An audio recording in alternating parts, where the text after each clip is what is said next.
Hello and welcome to Indus News, live from Islamabad. I am Muneeb Hamid with the news of this hour. Let's begin with the top stories first.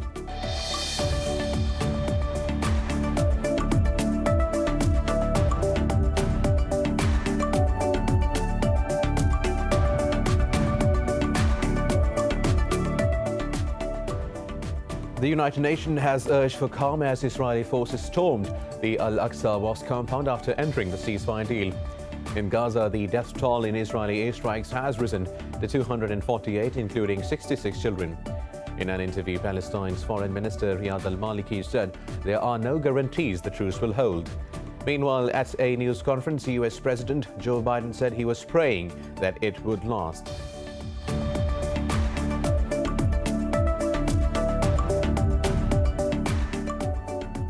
In Afghanistan, the government claims to have killed 20 Taliban fighters, including a key commander in BAGHLAN province. The Defense Ministry says 22 others were injured during operations in Guzargah, Julgah and BAGHLAN-e-Jadid districts. Officials say the Afghan forces also suffered casualties without providing an exact number.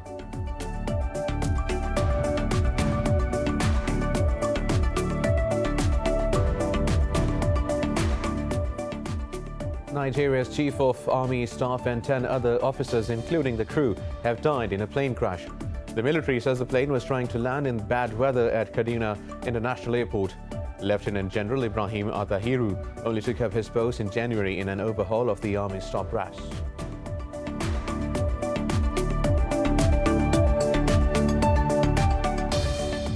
India has recorded more than 4,000 deaths from COVID-19 and over 254,000 cases in the past 24 hours. In Pakistan, 88 people have lost their lives, while more than 4,000 tested positive for the virus overnight. While globally, the virus has claimed more than 3.4 million lives and has infected over 165 million people.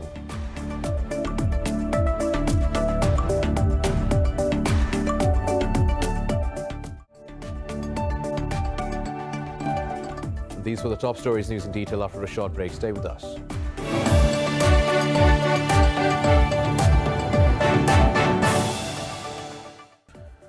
Welcome back. Now let's have the news in detail.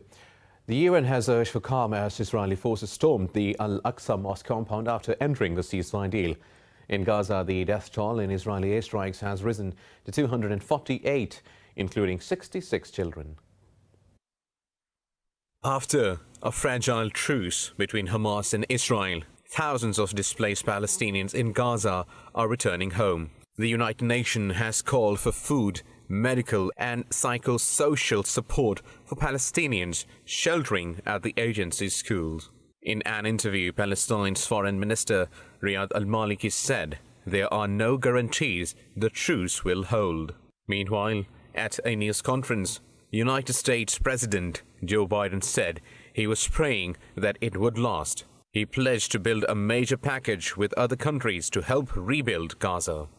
And I think that, my party still supports Israel. Let's get something straight here. Until the region says unequivocally they acknowledge the right of Israel to exist as an independent Jewish state, there will be no peace. Saudi Arabia's King Salman bin Abdulaziz condemned the Israeli aggression in a phone call with Palestine's President Mahmoud Abbas. Iran's Supreme Leader Ayatollah Ali Khamenei called on Muslim states to help rebuild Gaza. Despite the ceasefire, tensions are still running high in the West Bank. Israeli colonists attacked several homes and injured many Palestinians in the southern city of Hebron, while Israeli soldiers injured several Palestinians in a clampdown on a protest in Ramallah. Now, in Afghanistan, the government claims to have killed 20 Taliban fighters, including a key commander in BAGHLAN province. The Defense Ministry says 22 others were injured during operations in Guzargah, Julgah and BAGHLAN-e-Jadid districts. It said a Taliban stronghold with weapons and ammunition was also destroyed. Officials say Afghan forces also suffered casualties without providing an exact number. They added the militants left the area after reinforcements arrived. The country faces a sharp increase in violence as the US and NATO prepare to pull out troops by 11th of September. Pakistan's Foreign Minister Shah Mahmood Qureshi says the resolution of the Kashmir issue is pivotal to stability in South Asia. He said this in a meeting with the leadership of the U.S. House of Representatives Subcommittee on Asia-Pacific in New York. Qureshi also highlighted the continuing human rights violations in Indian-occupied Kashmir. He also interacted with Kashmiri leaders led by Secretary-General World Kashmir Awareness Forum, Ghulam Nabi Fai. The delegation congratulated the foreign minister for effectively raising the issue at all global fora. Qureshi reiterated Islamabad's commitment to continue its political, moral and diplomatic support for Kashmiris. Nigeria's Chief of Army Staff and 10 other officers, including the crew, have died in a plane crash. Lieutenant General Ibrahim Atahiru only took up his post in January in an overhaul of the military's top brass. The army says the plane was trying to land in bad weather at Kaduna International Airport. While in a statement, the presidency said Atahiru was on an official visit to northern state. It has faced security challenges in recent months. Meanwhile, the Air Force says it is investigating the cause of the crash. Now, Nepal's President Bidya Devi Bandari has dissolved parliament and fixed general elections in November. Both caretaker Prime Minister KP Sharma Oli and opposition leader Sher Bahadur Deuba failed to form a government by the Friday deadline. The presidential order says the first phase of elections will be held on November 12th and the second on November 19th. It said the decision was made on the recommendation of the cabinet headed by caretaker Prime Minister Oli. Oli dissolved the parliament in December, but it was reversed by the Supreme Court in February after weeks of protests. The recent announcement has plunged the country into fresh political turmoil amid a worsening COVID-19 outbreak. Now, India has recorded nearly 4,200 deaths from COVID-19 and over 257,000 cases in the past 24 hours. Globally, the virus has claimed more than 3.4 million lives and infected over 165 million people. As India records thousands of deaths daily, families of the victims find it hard to get space and firewood to perform their last rites. In northern state of Uttar Pradesh, there are more than 500 shallow graves along the banks of Ganges. Some of them are suspected to be those who have succumbed to COVID-19. India's crowded financial hub Mumbai is gearing up to get ahead of a potential third wave that experts fear could affect children. To add to the injury, 2 states have declared rare black fungus an epidemic amid thousands of cases, while the center has made it a notifiable disease. That if you look at the blood reports of patients with COVID-19, the lymphocyte counts in the CBC comes down. And this causes a decrease in their immunity, which predisposes them to fungal infections like mucormycosis. Also, diabetes is a risk factor. As infection levels show early signs of an increase in England, experts warn that the variant of concern first detected in India could grow exponentially in the UK. Germany has committed a further 100 million euros to the COVAX Global Vaccine Initiative. Berlin will also directly donate up to 30 million surplus doses to poorer countries.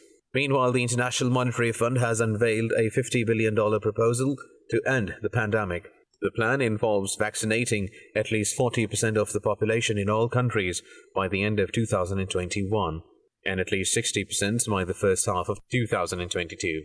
This comes as UN Secretary-General Antonio Guterres urged the group of 20 countries to step up. But so far, more than 82% of the world's vaccine doses have gone to affluent countries, and just 0.3% have gone to low-income countries. The G20's Rome Declaration is a significant step to provide equal access to vaccines, but we need a follow-up mechanism backed by the political will to translate the declaration into a global vaccination plan. The US has announced to vaccinate 550,000 South Korean service members who work with American forces. Meanwhile, Japan has expanded a state of emergency to add the southern island of Okinawa to its list of the 9 prefectures. Meanwhile, Pakistan has recorded 88 more deaths from coronavirus and over 4,000 cases in the past 24 hours. The Health Ministry says the number of fatalities has risen to 20,177. The number of infections has surpassed 897,000, of which nearly 814,000 people have recovered. The ministry says there are more than 63,000 active cases. Over 4,400 of them are in critical condition. Meanwhile, the inoculation of people aged 30 years and above is set to start from Saturday. The parliamentary secretary says the local production of the vaccine has begun at the National Institute of Health. Nausheen Hamid said CanSino jabs will be available by the end of this month. Moving on now, in Myanmar's Sagaing region, one of the anti-coup ethnic factions has attacked military positions in the jade mining town of Khamti. With this move, forces of the Kachin Independence Army have taken new territory. The group spokesperson confirmed the attack, while local media says fighting is still ongoing. It said the targeted site is near a mining venture that involves a military-owned conglomerate. Meanwhile, Myanmar's junta leader said deposed leader Aung San Suu Kyi was in good health. In his first interview since the coup, Min Aung Hlaing said Suu Kyi will face court in the coming days. Myanmar has been in chaos since the military seized power, with security forces killing over 800 people during protests. U.S. President Joe Biden is willing to meet North Korea's Kim Jong-un if he agrees to discuss his nuclear program. Biden said this after meeting his South Korean counterpart Moon Jae-in in Washington. The U.S. president said his advisers must first meet their North Korean counterparts to lay the groundwork for talks. He said Washington consulted Seoul throughout its Pyongyang policy review.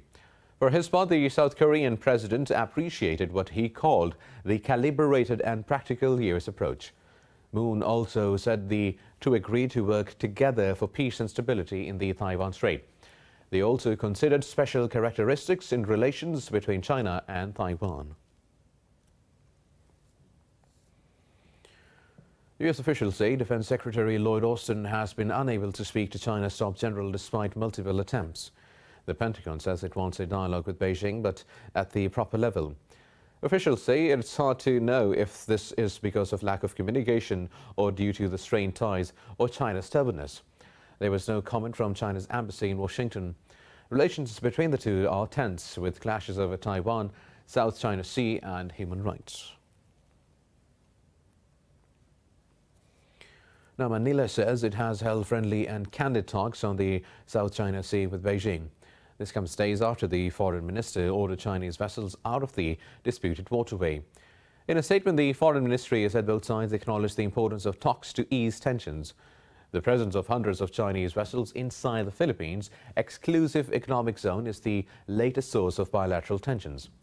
The Philippines said the encroaching vessels were manned by militia, while Beijing said they were fishing boats sheltering from bad weather. Well, the UN says embargo violations and delay in the withdrawal of foreign mercenaries threaten hard-won gains in Libya. In a briefing to the UN Security Council, Special Envoy Jan Lewis called for a timely withdrawal to address instability. He called on Libyan authorities and institutions to live up to responsibilities and build on progress made in past months. Lewis said this ceasefire continues to hold, but there is no progress on reopening the coastal road between Sirte and Misrata. He said further delays could undermine efforts to implement the truce and advance the political transition. He also called on the House of Representatives to clarify the constitutional basis for holding free, fair and secure elections. Ethiopia has for the first time accused troops from Eritrea of killing 110 civilians in the war-hit Tigray region in November. The Attorney General's office says Eritrean troops killed 40 civilians during home-to-home raids. In a statement, it said the investigation shows that 70 civilians were killed in the city. The office contradicted law enforcement officials who claim a majority of those killed were fighters, not civilians. Ethiopia's military prosecutors have also pressed charges against 28 soldiers suspected of killing civilians in Tigray. Now, last year, fighting between the federal government and forces in Tigray claimed thousands of lives while displacing more than 1 million. More news coming up after a short break. Stay with us.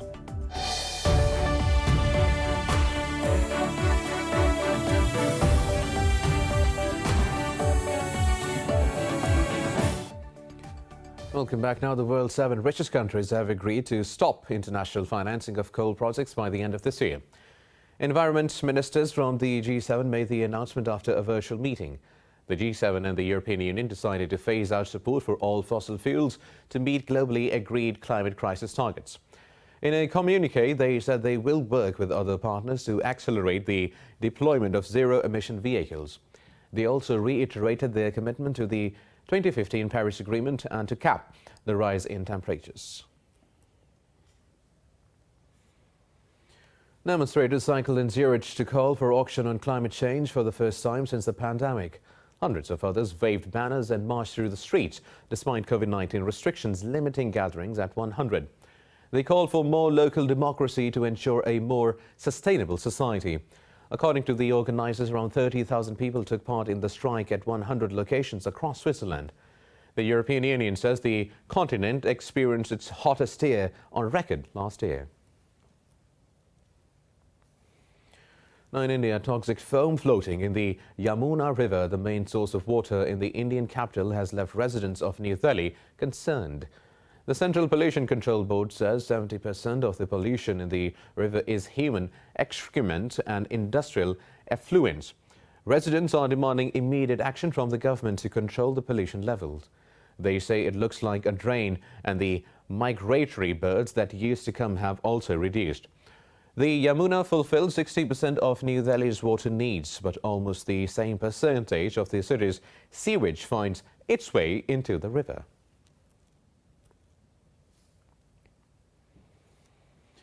In China's southwestern Yunnan province, at least 3 people have died and 28 others injured after a 6.4 magnitude earthquake shook Dali. State media says an emergency has been declared and rescue operations are launched in the city. The China Earthquake Network Center says the quake hit at a depth of 8 kilometers and was followed by aftershocks. Authorities said the collapse of some roads along with landslides cut off transportation lines. Meanwhile, a magnitude 7.3 quake has also struck the Qinghai province in western China. However, there were no reports of casualties or damage in the sparsely populated area.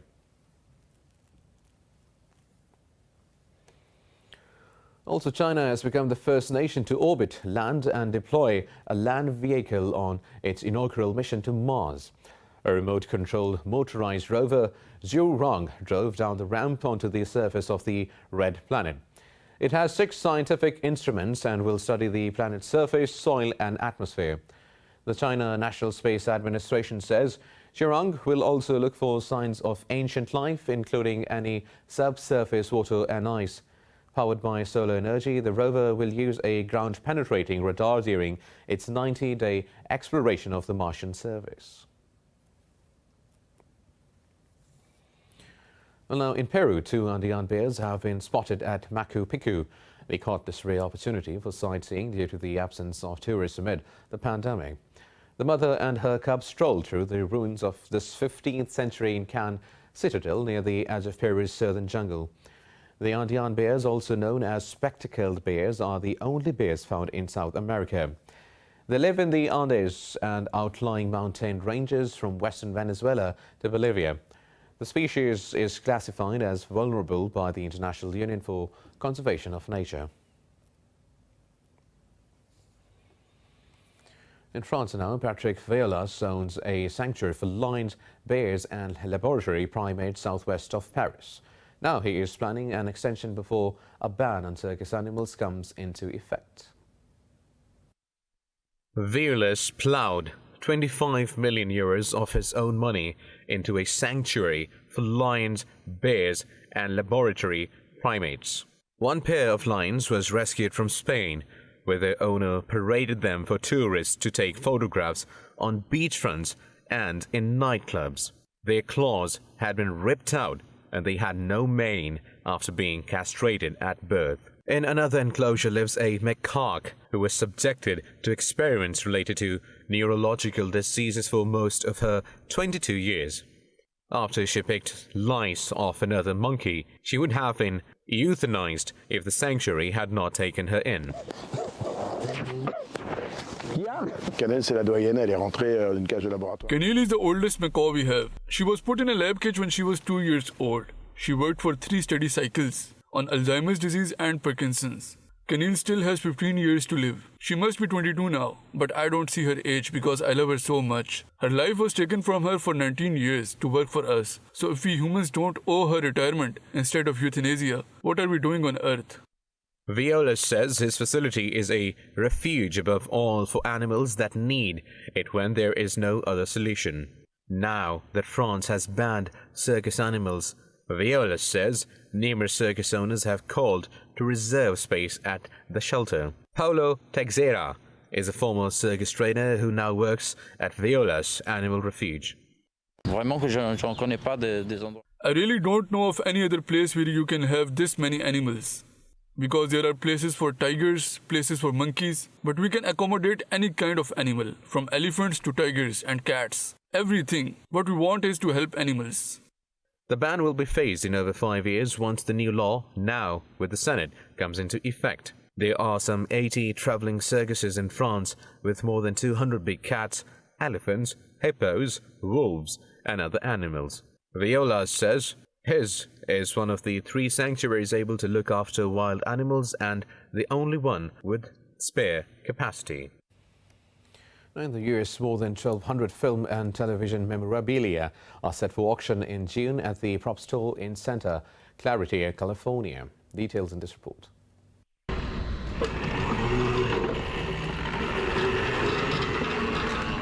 The prop store says they have got something for everyone as they arrange their biggest ever auction. Bidders will be able to view the full catalogue of items via Zoom and make their purchases online and by phone globally. Among the hundreds of items, collectors will find memorabilia from films like Terminator 2: Judgment Day, Batman, Elf, Top Gun, and The Muppets, to name a few.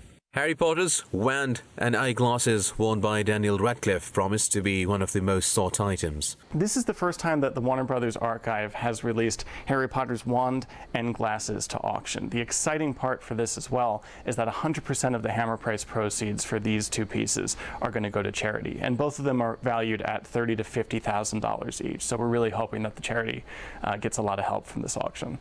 TRUCE says fans should not be discouraged by the price tag on these items. The prop store has collectibles for all budgets from the price range of hundreds of thousands to the low hundreds.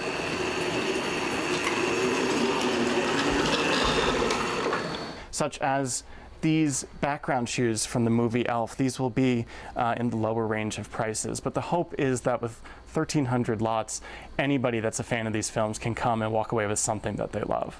The prop store says the live auction over 3 days is worth in excess of $6.1 million.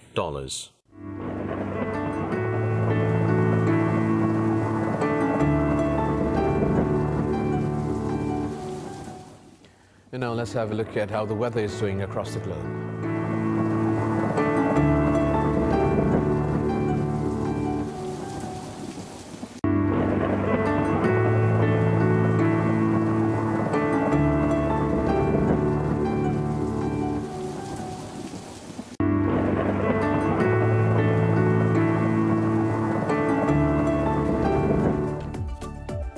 With that, we come to the end of this news bulletin. For the latest updates, you can follow us on social media at Indus.news.